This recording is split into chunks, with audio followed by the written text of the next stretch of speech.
मैं एक बार दोबारा से आप सबका अपने YouTube चैनल बहुत बहुत स्वागत करता हूं। तो अगर मैं बात करूं यूपीएससी की, तो हमने यूपीएससी में अपनी स्टार्टिंग की सीरीज में एक सिलेबस डिस्कस किया था और उसमें हमने बात की थी कि यूपीएससी का सिलेबस कुछ इस तरह से ही रहता है कि एक जैसे कि कहावत रहती है कि यूपीएससी में कुछ भी आ सकता है, तो ऐसा नहीं है। यूपीएससी के फिक्स्ड और आप ये कह सकते हैं कि सिंपल फॉर्म में सिलेबस मेंशन है। अगर मैं उसको ब्रॉड वे में देखूंगा, उसमें history, polity, geography, economics, current affairs और आपका अगर जैसे कि अब फॉरेस्ट सर्विसेज का भी साथ ही है तो आपका बायोडाइवर्सिटी, तो एनवायरनमेंट, ये सभी इंक्लूडेड है। तो एक सिंपल एक डिफाइंड फॉर्म में यूपीएससी का सिलेबस है। अंडरस्टूड। तो उसी सिलेबस के तहत हमने फर्स्ट ऑफ ऑल हिस्ट्री खत्म की। तो मैं आज ये बताना चाहता हूँ कि हमारी जो हिस्ट्री की सीरीज थी वो वहां खत्म हो चुकी है लास्ट लेक्चर में। तो अभी मेरा जो मेन इंटेंशन है स्टार्ट करने का, दैट इज पॉलिटी। अंडरस्टूड।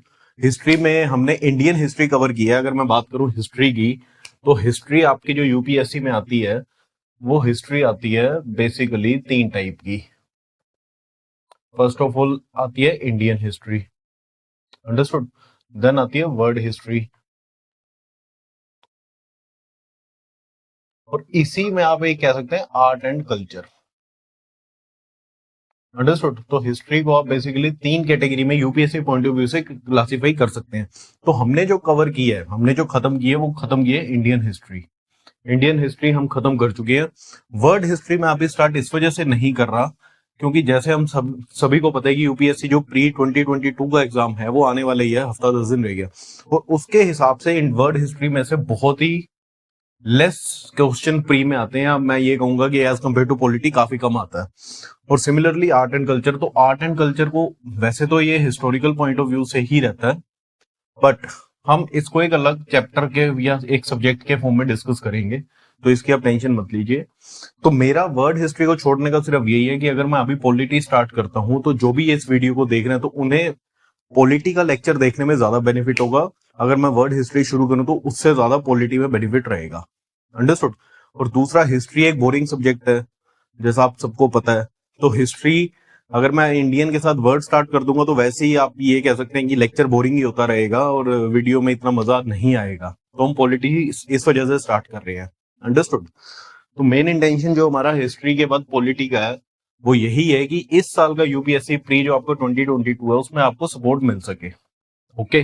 तो आज हम पॉलिटी के बारे में सिर्फ बेसिक की बात करेंगे, ज्यादा बात नहीं करेंगे। तो होता क्या पॉलिटी में, अब पॉलिटी जैसे आपको नाम से पता है, पॉलिटी का मतलब है पॉलिटिकल। हम छोटे होते स्कूल में पढ़ते थे political science, understood. Political science क्या होती थी, जो शुरू में हमारे एसएसटी का एक सब्जेक्ट होता था ना, उसी में हमारा पोल साइंस एक होता था, उसी में हमारा इकोनॉमिक्स होता था, उसी में हमारा बायो होता था, अंडरस्टूड। बायो आप कह सकते हैं साइंस में होता था। तो पॉलिटिकल साइंस होता था, इकोनॉमिक्स होता था और एक हिस्ट्री होता था। तो इसे हम शुरू में कहते थे सोशल स्टडीज स्कूल में टिल 10th, अंडरस्टूड। तो इसी में हम पॉलिटी पढ़ा करते थे, इकोनॉमिक्स पढ़ा करते थे और हिस्ट्री पढ़ा करते थे। हिस्ट्री के बारे में हमने बात कर ली इंडिपेंडेंस तक।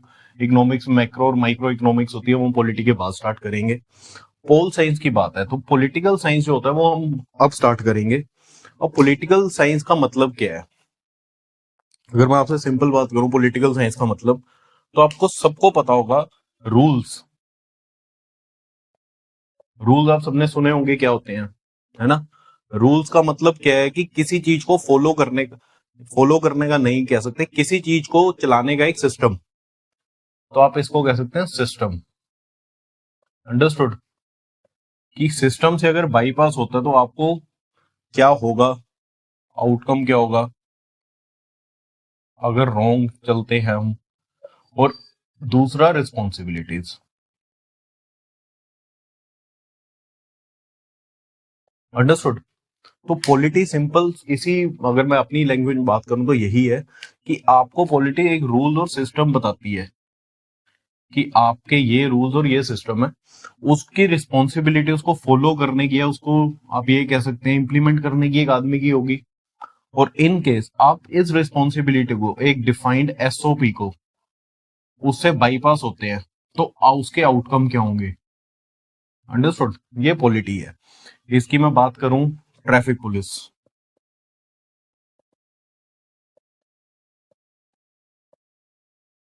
ठीक है। ट्रैफिक पुलिस रूल और सिस्टम ट्रैफिक पुलिस में है, जिसके बिहाफ पे ही आपके चालान कटते हैं। इसको देखता कौन है? Traffic inspector. अगर और ऊपर जाए तो एसपी इंस्पेक्टर होती है एक post, SP traffic, sorry. Understood, traffic inspector देखता है। तो इन्होंने बकायदा एक सिस्टम बनाया हुआ है, एसओपी बनाया हुआ है, जिसे हम सिस्टम कहते हैं। क्या सिस्टम रहता है वो? कि 60 की स्पीड लिमिट है, हेलमेट डाल के चलना है, सीट बेल्ट डाल के चलना है, नहीं डालोगे तो क्या होगा? चालान। अंडरस्टूड, ड्राइविंग लाइसेंस होना चाहिए। तो बेसिकली मैं क्या कहना चाहता हूँ, इस पर रिस्पॉन्सिबिलिटीज क्या आ गई? रिस्पॉन्सिबिलिटी आ गई इसकी जो रूल बना रहा है और जो इम्प्लीमेंट करवा रहा है। सिस्टम क्या हो गया? डिफाइंड एसओपी क्या हो गया? इन्होंने ये बना दिया कि आपको चलाने के लिए ये चीजों का ध्यान देना है। इन केस आप ये चीज नहीं फॉलो करते और आउटकम इसका क्या होगा? चालान। समझ के? ये रहता है पॉलिटी का मतलब। हर चीज का एक सिस्टमेटिक क्लोज लूप जिसको कहते हैं, कि अगर हमने कोई चीज यहां से स्टार्ट की है तो उसको यहीं पे खत्म भी करनी है। किसी ने रूल तोड़ा, जा रहा था, रूल तोड़ा, तो उसने यहाँ पे खड़े होकर उस लूप को क्लोज किया, चालान कटवाया, पेमेंट की, देन वो आगे गया। अंडरस्टूड? तो ये पॉलिटी है सिंपल लैंग्वेज में। तो मेरा आज की डेट को यही मतलब है कि अगर किसी को बिल्कुल नहीं पता तो उसे सिंपल ये पता लगे कि पॉलिटी होती क्या है। ओके, तो पॉलिटी के बारे में हमने अभी बेसिक जानकारी जानने की कोशिश की है। इंडियन पॉलिटी की,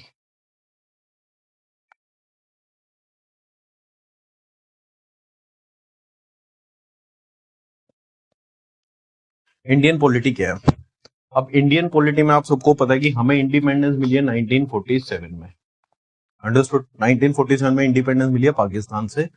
और कुदरती ब्रिटिश भी उसी टाइम ही इंडिया छोड़ के गए हैं, या आप 1949 तक कह सकते हैं। तो 1947 तक इंडियन पॉलिटी जो थी, उससे पहले ब्रिटेन गवर्नमेंट के पॉलिटिकल सिस्टम को फॉलो कर रही थी, बिफोर 1947।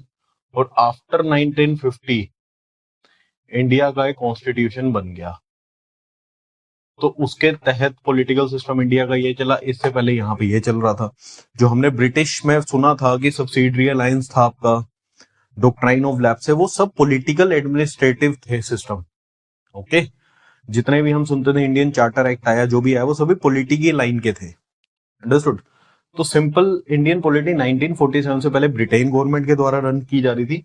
हमारा कॉन्स्टिट्यूशन बनने के बाद, जो कि हमारा कॉन्स्टिट्यूशन बना था 26 नवंबर 1949 को, और इम्प्लीमेंट या अडॉप्ट किया गया था 26 जनवरी 1950 को। ओके, उसके बाद हमारा कॉन्स्टिट्यूशन ये चला। तो इसकी अगर मैं स्टार्टिंग की बात करूं तो स्टार्टिंग क्या थी? स्टार्टिंग में आप सबको पता होगा, हमने वैदिक पीरियड में पढ़ा था कि हर एक के रोल डिफाइन किए हुए थे। जो ब्राह्मण्स हैं, क्षत्रियाज हैं, शूद्राज हैं, वैश्याज हैं।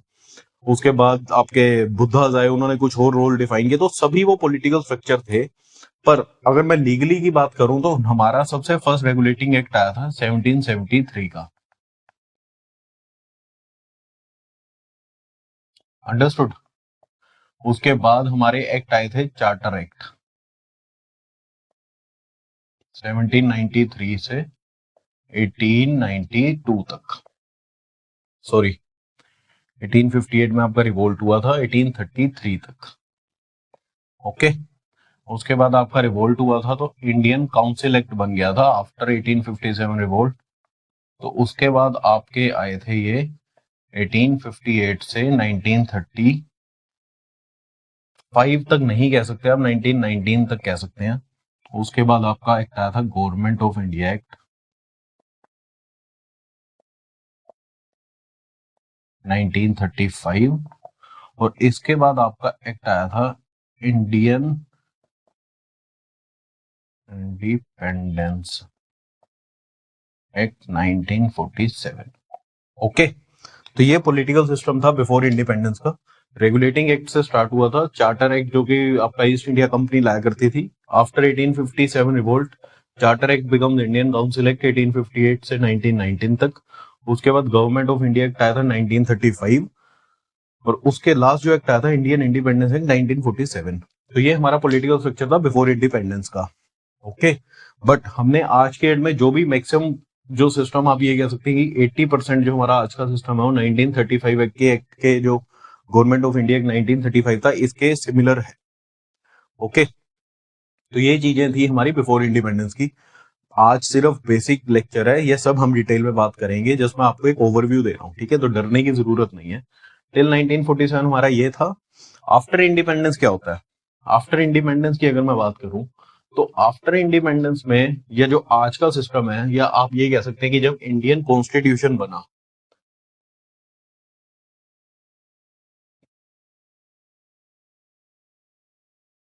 जब इंडियन कॉन्स्टिट्यूशन बन गया तो ऑब्वियसली वो जैसे ही कॉन्स्टिट्यूएंट असेंबली इंटरिम गवर्नमेंट में ब्रिटेन ने बनाया था तो कुछ ना कुछ सिमिलरिटी रही थी।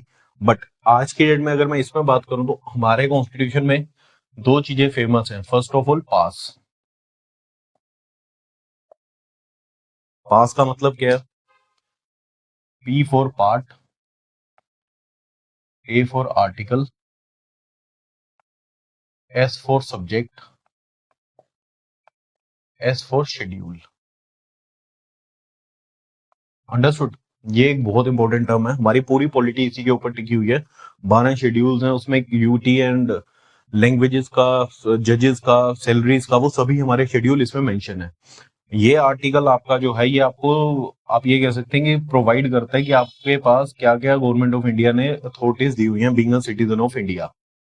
ओके, और दूसरी जो टर्म है S A E, S A ई जो है इसका मतलब है, ये बेसिकली आपकी मेजोरिटी के लिए होती है। Simple majority, absolute majority, effective. Understood? इसका मतलब क्या है? ये आपकी बात कर रहा है मेजोरिटी की। अब मेजोरिटी आपकी कहां आएगी? इलेक्शंस में। ओके, ये काफी इंपॉर्टेंट है, इसके ऊपर हम काफी हालांकि बात हम दोनों के ऊपर करेंगे। बट ये इसमें इलेक्शंस आपके अगर मैं बात करूं तो क्या होते हैं? इलेक्शंस आपके होते हैं जो पीपल कास्ट करते हैं वोट। एक तो आपके लोकसभा के इलेक्शंस हैं जो होते हैं सेंटर, एक आपके विधानसभा के इलेक्शंस रहते हैं जो आपके स्टेट के रहते हैं, एक आपके राज्यसभा के होते हैं वो बेसिकली नॉमिनेशन होता है, और एक आपके प्रेसिडेंट के इलेक्शन होते हैं, ये भी आपके लोकसभा के होते हैं फॉर प्रेसिडेंट। अंडरस्टूड? लोकसभा के जो इलेक्शंस होते हैं इसका जो इलेक्शन जो मेंबर बनता है उसको हम कहते हैं एमपी, मेंबर ऑफ पार्लियामेंट, क्योंकि ये इलेक्शन पार्लियामेंट के होते हैं। सेंटर में हम पार्लियामेंट कहते हैं। ओके, और इसमें हम स्टेट में कहते हैं असेंबली। जो विधानसभा के इलेक्शन जीतते हैं उन्हें हम कहते हैं MLA, member of legislative assembly, member of parliament. Rajya Sabha का जो विनिंग आदमी होता है उसे भी हम एमपी कहते हैं, लोकसभा एंड राज्यसभा। और प्रेसिडेंट जो होता है उसके इलेक्शन होते हैं आपके एमपी इसके और एमपी इनके। अंडरस्टूड? तो इन सभी इलेक्शंस में कुछ कुछ मेजोरिटी रहती है, किसी में सिंपल मेजोरिटी काउंट होती है, किसी में एब्सोल्यूट, किसी में इफेक्टिव। अंडरस्टूड? तो ये मतलब है एस ए ई आपकी इंपॉर्टेंट टर्म है, पास एक इंपॉर्टेंट टर्म है पॉलिटी में। ओके, तो ये मैं लेक्चर, एक बेसिक लेक्चर मैंने सोचा था आपके साथ स्टार्ट करूं, एक शेयर करूं, ताकि आपको थोड़ा बेसिक क्लियर हो कि हम किस वे में स्टार्ट करेंगे, क्या करेंगे।